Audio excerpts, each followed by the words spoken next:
This is MTG Burgeoning, and in this video we are going to update and upgrade our Riku of Two Reflections EDH deck.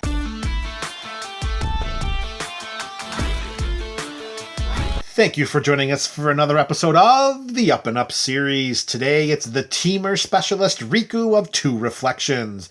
We have a few cards going in, which means a few cards are coming out, but before doing so, let me take a moment to remind you that in the description of this video, you will find links to Riku's deck tech, his up to the second deck list, and Riku's video primer series. Now, the cards may seem unimpactful at first glimpse, but please keep in mind just exactly what Riku can do, and then you'll see exactly how powerful these new additions are. Well, that will be edition number 2 and 3, because the first card going into the 99 of this build is going to affect the land base. And that... oh, darn it, I had them backwards. Sorry about that. Oh, jeez. So you know what the card number 3 is going to be. That was my mistake. Is that right now? Okay, darn it. All right, I had them backwards. All right, that was my mistake. So the card going in that isn't a spell... land-based card is Bountiful Landscape.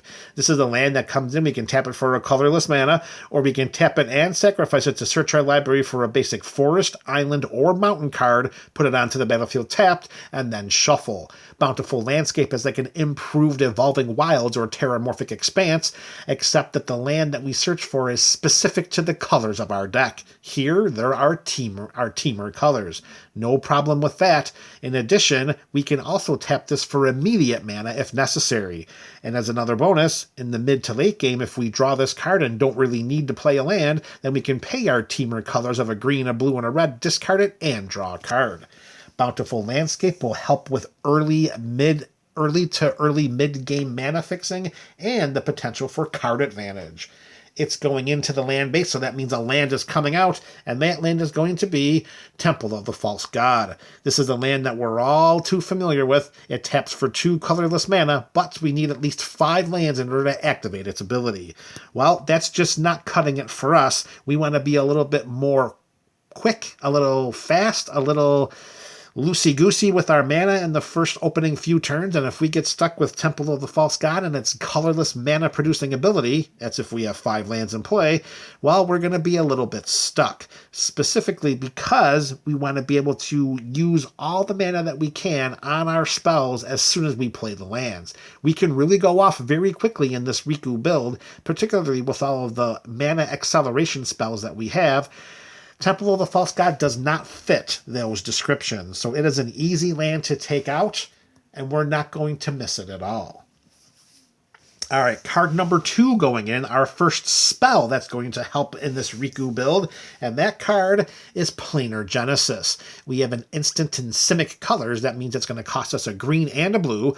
We look at the top 4 cards of our library. We may put a land card from among them onto the battlefield tapped, and if we don't, then we put a card from among them in... then if we don't put a land card from those 4, we put one of those cards into our hand, and then we put the rest onto the bottom of our library in a random order. So what we're basically doing is we're getting some kind of card advantage. We're paying this at an instant spell we're paying this at instant speed. We're getting a land onto our side of the battlefield or a card in our hand. And of course, with Riku's ability to copy this spell, we can do it twice. So we get card advantage, we get mana ramping, or we get one or the other. We get mana ramping or card advantage, except if we copy it with Riku, well, we could get one of each. With Planar Genesis going into the 99, helping with card advantage and mana acceleration, it is going to replace Court of Calling. Now, this is going to be replaced only because it's starting to no longer serve a viable win condition purpose. When this deck was first built many, many moons ago, it was included in the 99 of this build as a way in which to end the game on the spot by flashing in a Craterhoof Behemoth. Well, that's no longer our primary way in which to win, and Court of Calling is taking up a spot that is better served through advancing our resources with Riku. We have many, many other ways to win games now in this Riku build, and because of it, Court of Calling, it's going to get cut. it is a great card. I've used it. I have it in many decks. But here in this Riku build, when we're slinging spells and trying to gain advantage and resources so that we can build up enough to just completely combo off on our game-ending turn, Court of Calling now kind of clunks up our hand, and we're not looking to have that happen. So Court of Calling is going to yield to Planar Genesis, and that's just because of how this build evolves. I'm sorry, that's just how this build has evolved, is we're no longer looking for that one quick Crater Hoof into play and trample over our opponents. We don't need to do that anymore. We're no longer dependent on that, so we're going to push forward with our theme other than just concentrating on one specific win condition. With that being said, Court of Calling is out, Planar Genesis is in. All right, MTGBC, that brings us to the third and final edition of our Riku deck, and you saw it earlier, so a little foreshadowing will hopefully keep you through the end of this video. The next and final card in our Riku deck today that's going in, it is Flame of Anor. Anor. We're going to go with Anor. Flame of Anor. It's an instant for 1 in its colors. That's a blue and a red mana. All right, so we're going to cast this and we're going to choose one. However, if we control a wizard as we cast this spell, we may choose 2 of these modes instead. And this is the point of the video where I slowly put the card over to the left of your screen to show that, yes, Riku is a human wizard. So if Riku was on our side of the battlefield, when we cast Flame of Anor, we're going to choose 2 of the following 3 modes, and hopefully we can copy that by activating Riku's spell copying ability. So what are the 3 modes from which to choose? Well, mode number 1 is target player draws 2 cards. Ching ching, card advantage. What's mode number 2? Destroying target artifact. And mode number 3, Flame of Anor deals 5 damage to target creature. Look at that. 3 mana to deal 5 damage to target creature at instant speed. That is absolutely ridiculous. I gotta make sure to double check. It is 5 damage for 3 overall mana. And of course, if Riku is on our side of the battlefield, we can copy that spell.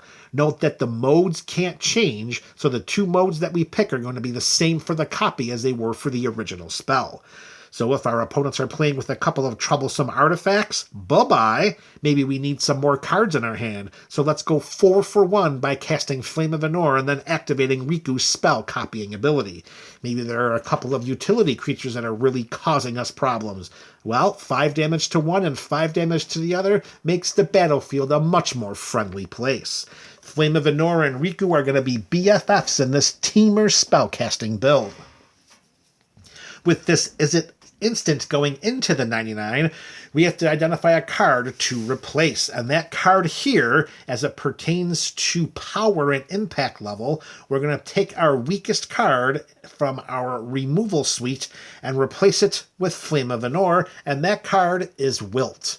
Now here with Wilts, it pays a 1 and a green to destroy target artifact or enchantment, or we can pay 2 generic mana to cycle it away and draw a card. So overall, we're going to lose out on the enchantment removal by taking Wilt out. Does that mean that we're susceptible to enchantments throughout the game? No, it does not. We have other ways in which to deal with enchantments.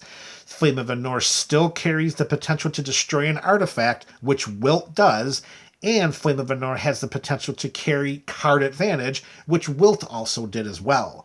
However, for 1 more overall mana on the mana value, as long as Riku is on our side of the battlefield, we're picking 2 of either card advantage, targeting artifact destruction, or slinging around 5 points of direct damage to some creatures on the battlefield. I think from an instant spell slinging standpoint, Flame of Anor is going to trump Wilt every single time, particularly in a build like Riku.